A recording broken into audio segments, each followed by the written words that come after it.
What's going on, everybody? This is the Wisdom Matrix, and this video is about how to notice the feeling of you. This is not well. Before we get into that, I suppose, this is based on some of the things I've talked about before, in the videos about my awakening, my I had awakening, this is what I learned, or the truth that might scare you video. This is about, basically, the awakening is that we believe that our thoughts are real, that we are our thoughts, or the thought essence, this is what I called it. And another word for this is the feeling of us. This has nothing to do with the tapping into the infinite, which I've talked about here, or any other techniques that I've talked about. It's similar, but not similar at the same time. So what do I mean by the feeling of you, or the feeling of me? Well, just think about you for a second. What does it feel like to be you? Just like in your mind. Like, what does it feel like? Does it feel like there's just emptiness there, or do you feel like there's something else there? Besides thought. There's obviously going to be like some thought there, but behind the thought, it's like a feeling of you. This is what I mean by the thought essence. This is what you could almost call the collective essences of all the major ideas or thoughts or beliefs that you have about the world and about yourself and about other people, and but most specifically about yourself. So if you will, we can start a sort of meditation technique to maybe help you find this me that I'm talking about. So get comfortable.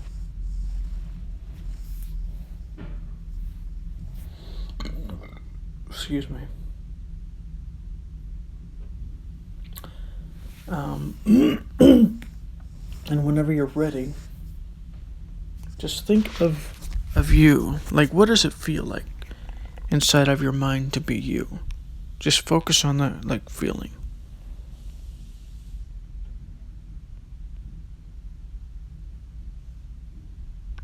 This has nothing to do with, as I said, tapping into the infinite. You can't do that too, but this has more to do with your programming, what your ego believes that it is. It thinks that this well, not even that it thinks that this thing, but you think that this thing is real, or that it's a person. What it is it's a program running in the background. That's why, for the most part, you really have no control over your own thoughts. So just try and notice this feeling of me. It could be anything. It could be like an emotional feeling. I almost think of it as say, a computer running in the background, that sort of staticky noise that we hear. Or, the air conditioner or something, as soon as it turns off, we're like, wow, where did it go? It's almost like what would happen if we stopped being ourselves for a moment. That's what happens in meditation sometimes. That's why quiet meditation works the way it does. That's why it gives us clarity. So try and notice this feeling.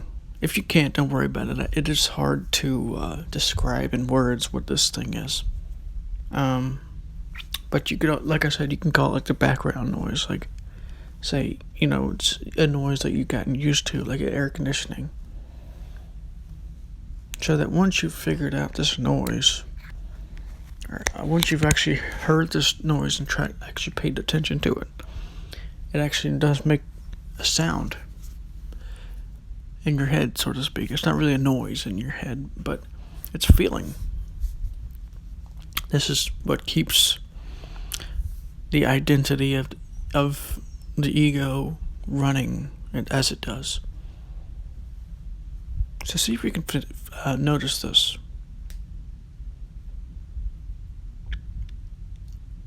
Whatever you come up with is good. It doesn't have. It's not a thought. It's a sort of feeling that's inside of your head. And basically, it doesn't really matter what you come up with. Even the slightest little feeling that you get is fine. Even if you get nothing, it's still something. You might still be getting something. You just really don't know what. And basically what this is doing is you're starting to realize that if you do this long enough, you're going to start to realize that this feeling of you isn't actually like, well, it's hard to describe, but it's not exactly like as if it's, well, basically what it is it's let me try and think of a better way to put it, but hold on. So basically you notice a bunch of things. One is that this thing is automatically running in the background, and that nothing you really do until you do this really disintegrates it or stops it. Even doing this doesn't really stop it forever. Maybe it does eventually, but so you really can't control it, but you can slow it down by doing this and meditation and other things.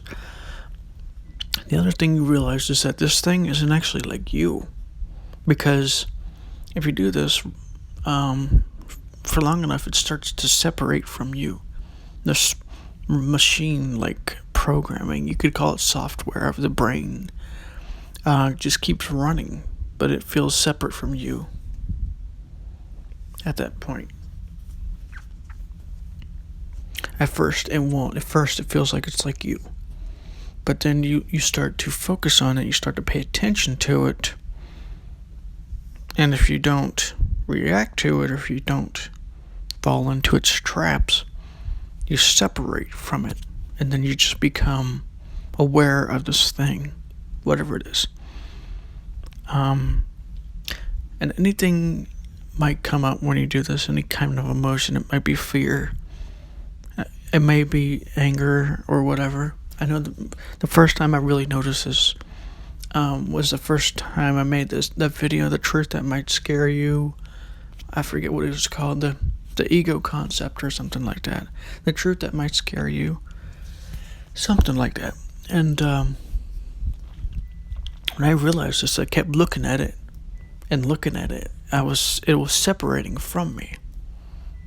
And it was feeling fear. Because it's like, oh no, I've realized. Because what this thing does, if you don't see this, if you don't feel this thing, is that it gives you all kinds of sneaky little traps of, well,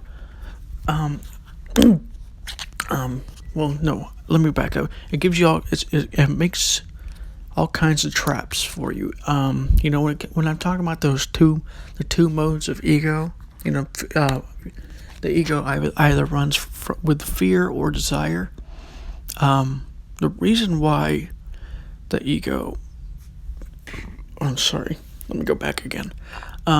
So those two modes, the ego puts a whole bunch of stuff in front of it because it's sneaky. It tries to keep you from noticing its like essential nature.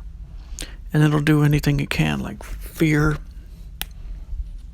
And it doesn't do this intentionally necessarily, but it does not want to be discovered because as I said, it wants to survive. It wants you to survive, but it wants to survive most of all, because it is a survival mechanism. So it's going to do all kinds of things. Might cause more fear. If it doesn't really cause fear, that's good. It means you've been doing a lot of good spiritual work.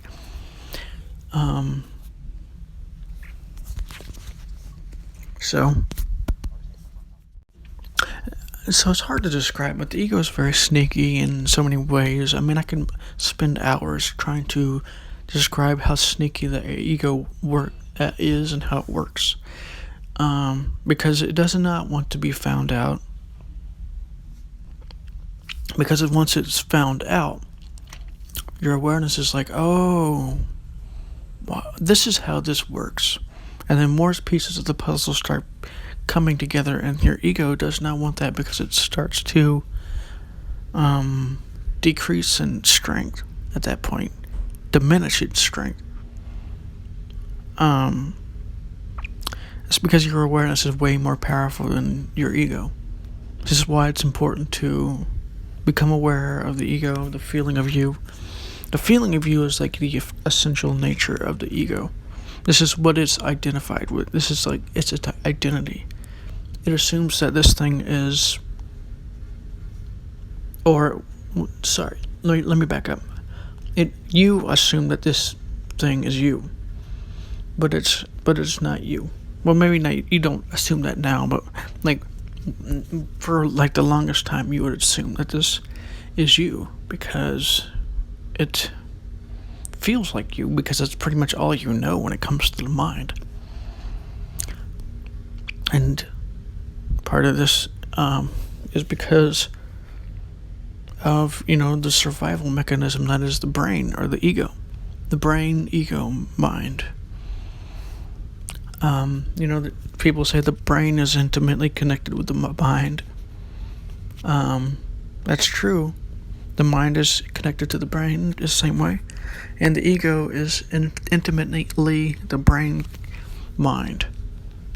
But also less at the same time, because the mind is, it is mostly just the brain mind, but so, I could do a whole video about how sneaky the ego is and how that kind of works, because there's a lot that could be said.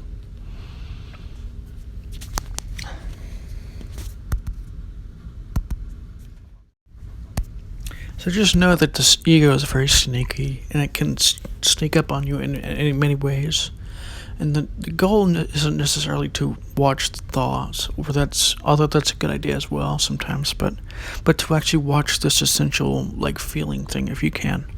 If not, you can do all the other practices, meditation, tap into the infinite. It's going to start awakening you more and more and more. There was a meditation I made that relates to this. I forget what it was called, but I was talking about in the meditation the I thought. I guess that's another word for what this is. So anyways, this is the Wisdom Matrix. I might make another video today. I don't know. I doubt it, but we'll see what happens. Anyways, this is the Wisdom Matrix. If you like this video, please like it. Subscribe if you want to see more videos from me in the future, and if you got some kind of benefit from this, share it with other people so they can get the same kind of benefits as you did. This is the Wisdom Matrix, and I'll see you in the next video.